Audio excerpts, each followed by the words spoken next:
Hello friends. In a previous video, I have informed who decides what is good and what is bad, and we have seen that uh, good and bad is decided by Bhagavan. Dharmam tu sakshat bhagavat pranitam. And one devotee has asked me that before you tell who decides what is good and what is bad, you should tell what is good and what is bad actually.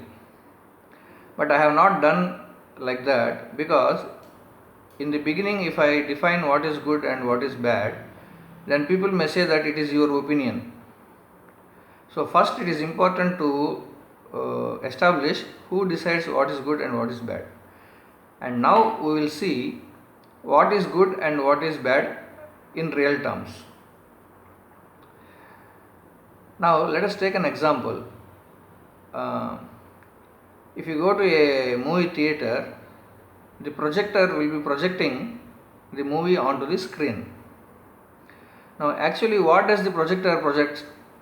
The projector projects just light, and when this light falls on the screen, you see the image. If you see carefully, this light have different colors, mostly the primary colors, which are 3 in number. In the same way, this whole world, material world, is made up of 3 colors or 3 qualities. They are called 3 gunas. They are Sattva guna, Rajoguna and Tamoguna. Anything you take in this world is made up of these 3 gunas. Now, by definition, Sattva guna is superior than Rajoguna and Rajoguna is superior than Tamoguna. Now, what is this Sattva guna? Sattva means truth, but it also means strength.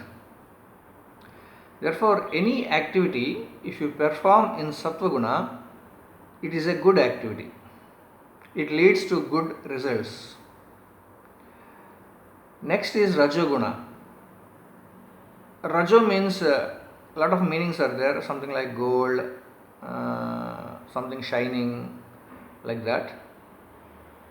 And if you perform an activity in Rajoguna, you don't get good results, you get broken results or mixed results. The third one is Tamoguna. In Tamoguna, you always get failures.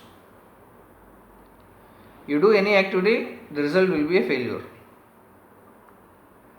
So, this whole world is made up of these 3 gunas, and any activity done in this will produce good results or bad results or worst results.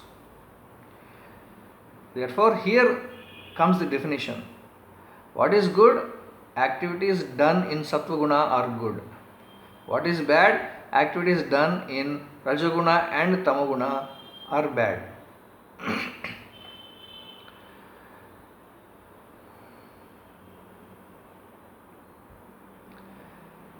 This is the basic definition of good and bad. Now, there is another way of defining what is good and what is bad. When a person is born in this world, by definition he is infected with 6 qualities. They are called Arishad Varga: Kama, Krodha, Lobha, Moha, Mada and Matsarya.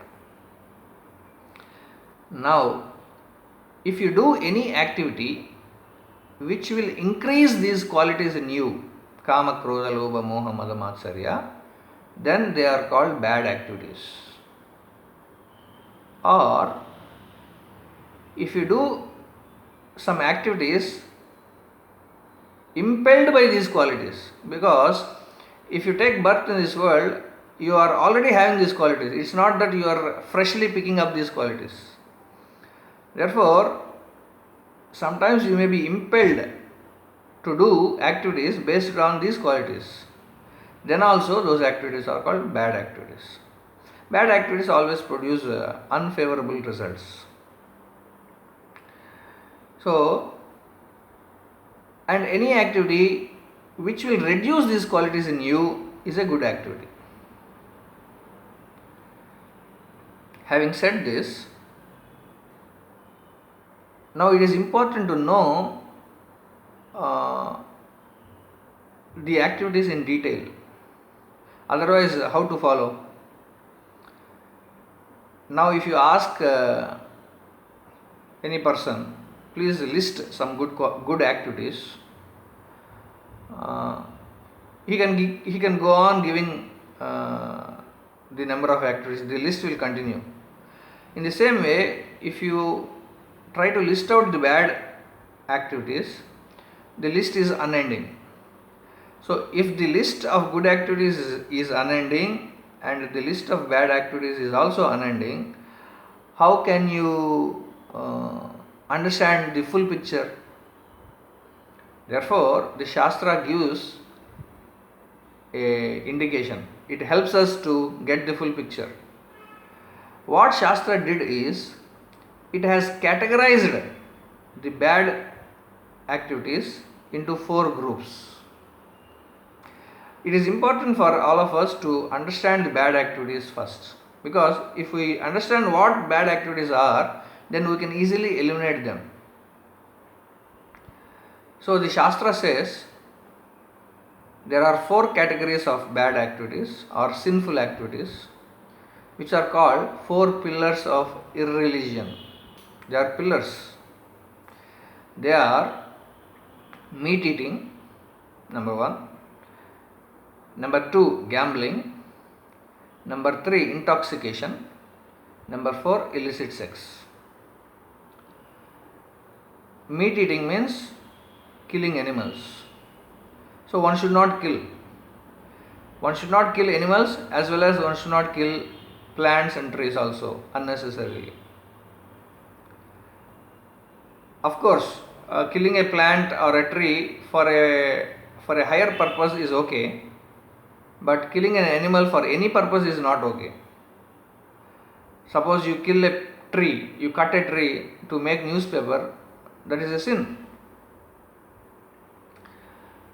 If you cut a tree just to make a playground or something like that, is a sin. This is about meat eating or killing. Second one is gambling. When you do gambling, basically you are cheating the other person. When you do gambling, when you put your money in gambling, there are many types of gamblings, like going to some amusement park and doing gambling, or playing cards, or putting your money in share market, or purchasing lotteries, or purchasing LIC bonds, like this, life insurance, etc.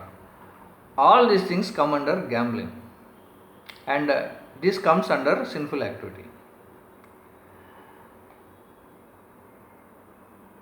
Now, the third one is intoxication, means drinking wine. Not only wine, other smaller things like coffee, tea, tobacco, marijuana, drugs, all these things come under intoxication.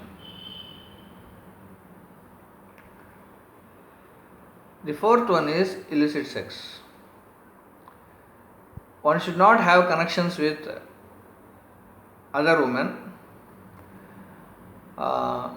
It's a gross type of sin, and one should not have connection with your own wife just for the sake of enjoyment. That's also a sin. The purpose of sex life is to give birth to a child, and it should be done only for that purpose. And if anybody does for a purpose other than that, it amounts to sin. So these are the four pillars of irreligion, or four pillars of sinful life. And when one stops doing these four things, almost you have achieved 80% of good in you. Now, one may say that I don't care for anybody, so I will do whatever I like.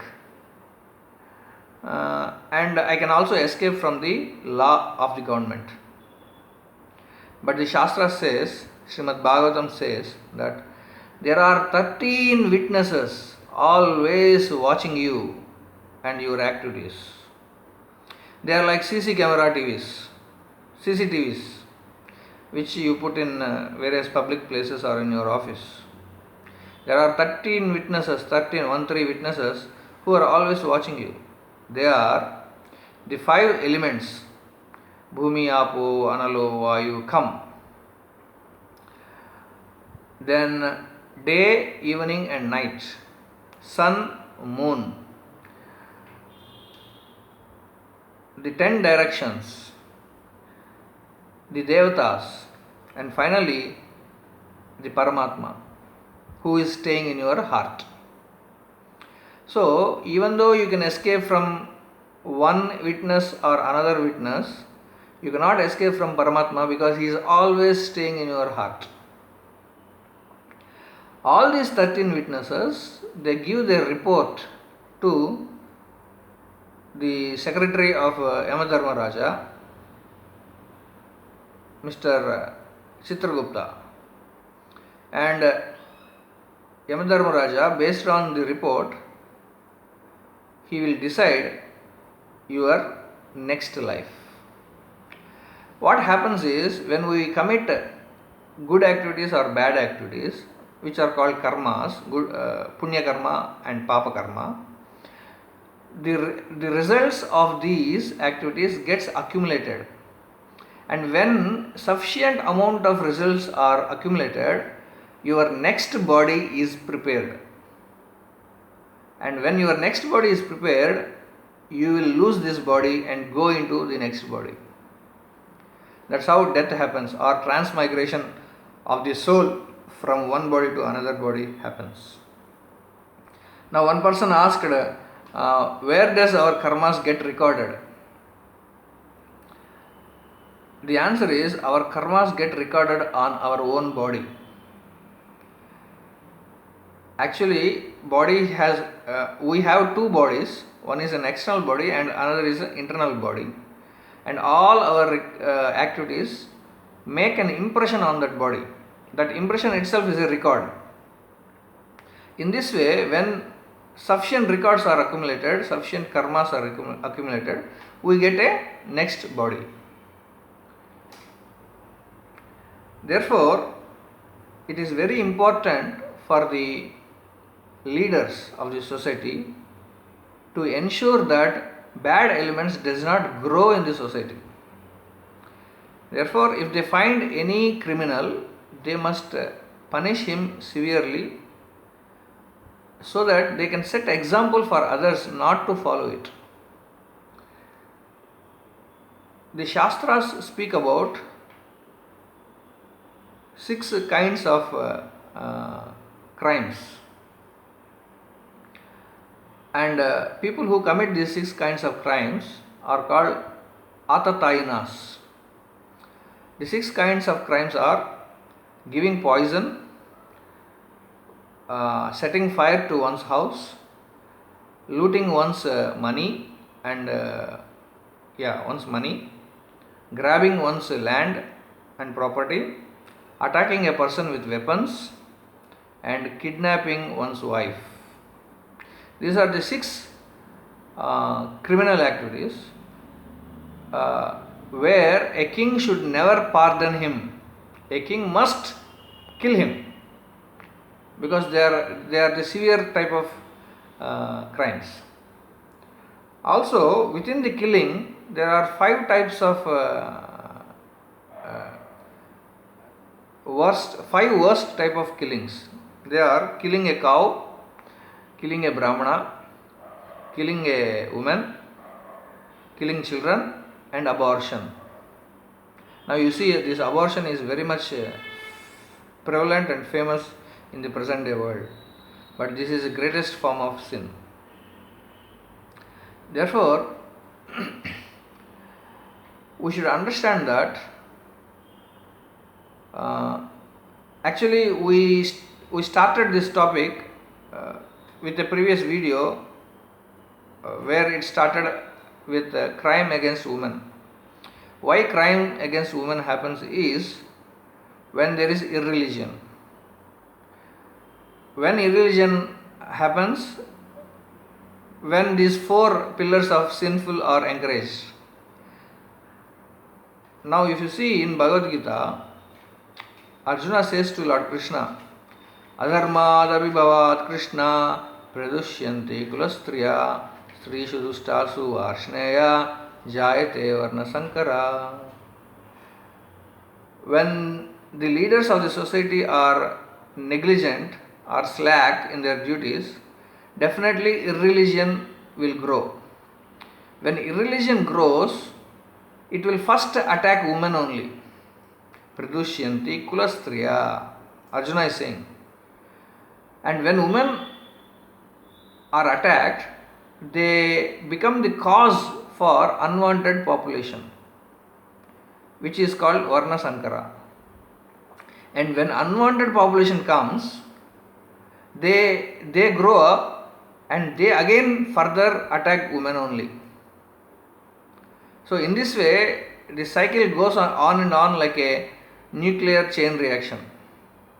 Therefore, it is the duty of every leader in the society, whether it is at a home level or at community level or country level, it is the duty of every leader to ensure that adharma is not flourished. Thank you.